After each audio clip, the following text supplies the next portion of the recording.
Okay, let's dive right into this explainer. Today, we're unpacking a really profound paradox in India's history, specifically looking at the 11th to the 17th centuries. You see, this was an era defined by a massive, almost unbelievable contradiction. On one hand, it witnessed periods of intense, violent invasions and severe political instability. But on the other hand, it simultaneously forged this incredible cultural, architectural, and economic wealth that literally still defines the subcontinent today. So we're going to look closely at how the political map was completely reshaped, and more importantly, how the society living right beneath that map adapted and somehow thrived. Let's take a quick look at our roadmap for today. We'll start by pinning down what we actually mean by the medieval period. Then we'll examine the harsh realities of invasions and the fierce resistance they sparked. From there, we'll get into the incredible flowering of culture, the highly structured Mughal administration, the massive economic engines running behind the scenes, and finally, wrap up with the resilience and cultural blending that came out of it all. Starting with Section 1, defining the medieval period, we really need to clarify exactly what time frame we're talking about here. So the term medieval literally just translates to between two ages. Now, it was originally applied to European history, roughly spanning from the fall of the Roman Empire right up to the Renaissance. And for a long time, it was thought of as this dark age. But, and this is a huge but, India's history during this same time, the 11th to 17th centuries, was vastly different. It was absolutely not a dark age. Actually, scratch that, it was the exact opposite. It was this highly dynamic period of shifting powers, fresh ideas, and just immense wealth. You can practically see this monumental shift in places like the Qutub Minar complex in Delhi. When these new dynasties rolled in and established themselves, they didn't just bring new laws with them, they brought entirely new visions of architecture and power. Monuments like this were basically giant physical declarations that the political map in the heart of Delhi had been completely reshaped. Moving on to Section 2, invasions, plunder, and resistance. Because, let's be real, power rarely ever shifts without serious friction. The wealth of these new ruling elites was, quite frankly, staggering. The sultans and their court elite were living in these incredibly luxurious palaces, decked out in elaborate clothing and jewels. But we have to acknowledge where that luxury came from. It had a really dark source. It was largely funded by military plunder, insanely heavy taxes slapped onto the commoners, and a brutal slave trade that sometimes saw captured people sent all the way to Central Asia. This continuous extraction took a massive toll, frequently upending vital trade networks and devastating agricultural production across the region. And the ideology behind some of these invasions is really important to grasp. We see a lot of attacks on revered images in Buddhist, Jain, and Hindu temples during this time. But here's the thing, it wasn't always just a smash and grab for gold. A lot of it was deeply motivated by this concept of iconoclasm. This is essentially the rejection or destruction of religious images that were considered idolatrous by the more orthodox sects of the invading cultures. So what you're seeing is a clash of fundamental religious practices literally playing out in stone. But, the people of the subcontinent definitely fought back, and their resilience is completely woven into local folklore. Take Harihara and Bukka, the founders of the Vijayanagara Empire. There's this amazing legend that while they were at Hampi, they saw something impossible. A tiny hare turned right around and started chasing a pack of hunting hounds. No way, right? Well, when they told their guru about it, he interpreted this hare's crazy courage as a powerful symbol of unexpected resilience. He told them to build their new, unyielding kingdom right there on that very spot. Of course, resistance also took on much more tragic, yet deeply heroic forms.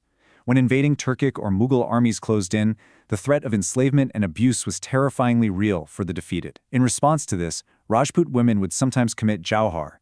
This was an act of ultimate, heartbreaking sacrifice where they literally jumped into mass fires to avoid capture and preserve their honor. For instance, when Emperor Akbar finally breached the Chittorgarh fort, hundreds of Rajput women, led by their queens, committed jauhar. It's a really stark, heavy reminder of the extreme human cost that came with these shifting borders. Section 3. A flowering of culture. Now, amidst all this warfare and tragedy, we hit that astonishing paradox I mentioned earlier.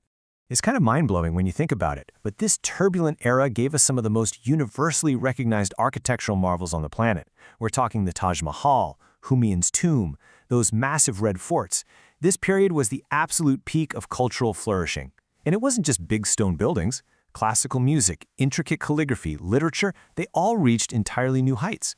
It just goes to show that lasting, breathtaking beauty can, paradoxically, emerge right out of the most chaotic times.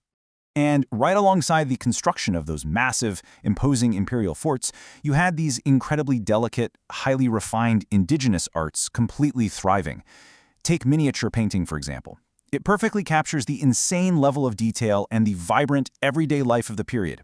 Art was adapting, it was absorbing new Persian influences, and it was forging something that was just uniquely, brilliantly Indian. Moving to Section 4, the Mughal administration. Because let's be honest, you don't build something like the Taj Mahal without some serious, top-tier organization. Emperor Akbar knew that to maintain his empire, he needed absolute control and brutal efficiency. So he built this highly organized administrative machine. He had specialized roles for everything. The Diwan, they handled the empire's vast finances. The Mir Bakshi was in charge of the military. The Khana Saman took care of public works, trade, and even ran the royal household itself.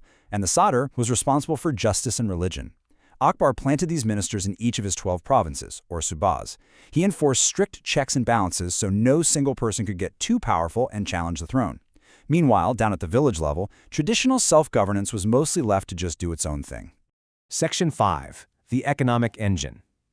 So what exactly was footing the bill for all these gorgeous palaces, the massive standing armies, and this army of administrators?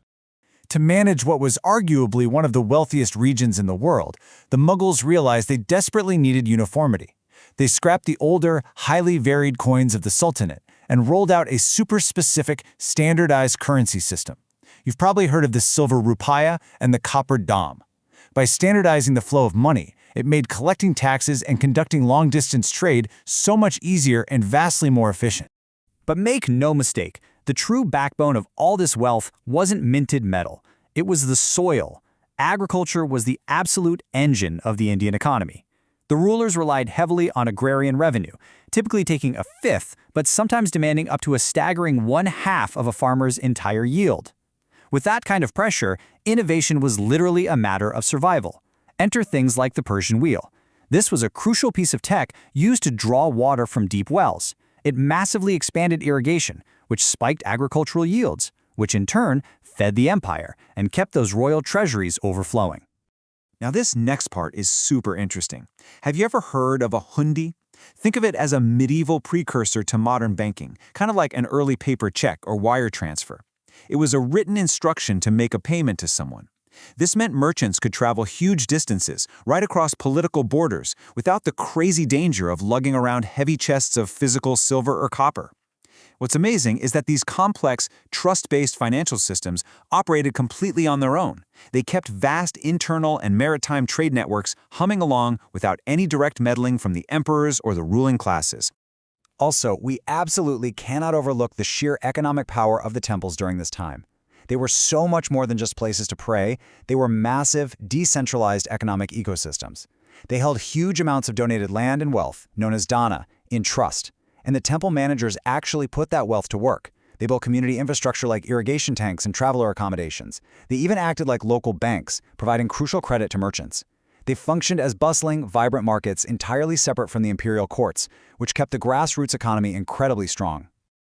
All right, Section 6, Resilience and Cultural Blending. Let's start bringing this explainer home and look at the ultimate legacy of this whole complex era.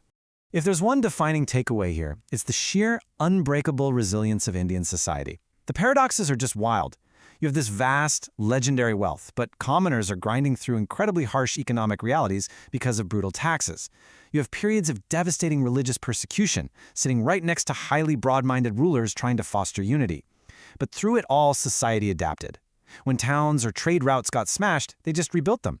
And rather than being completely erased by invading forces, the indigenous culture absorbed those foreign elements. It blended them together to forge entirely new, brilliant expressions in art, music, and daily life. Which leaves us with a pretty fascinating thought to end on. History isn't just a bunch of stuff that happened a long time ago. It is literally the foundation of the world we walk around in today. So when you look at modern India, with all its wildly diverse architecture, its sprawling administrative structures, and its deeply mixed cultural heritage, which elements of this chaotic, paradoxical medieval era do you still see thriving around you right now? Thank you so much for joining me for this explainer. I really hope it gave you a much clearer, structured view of how India's political map was reshaped. Keep questioning and keep learning.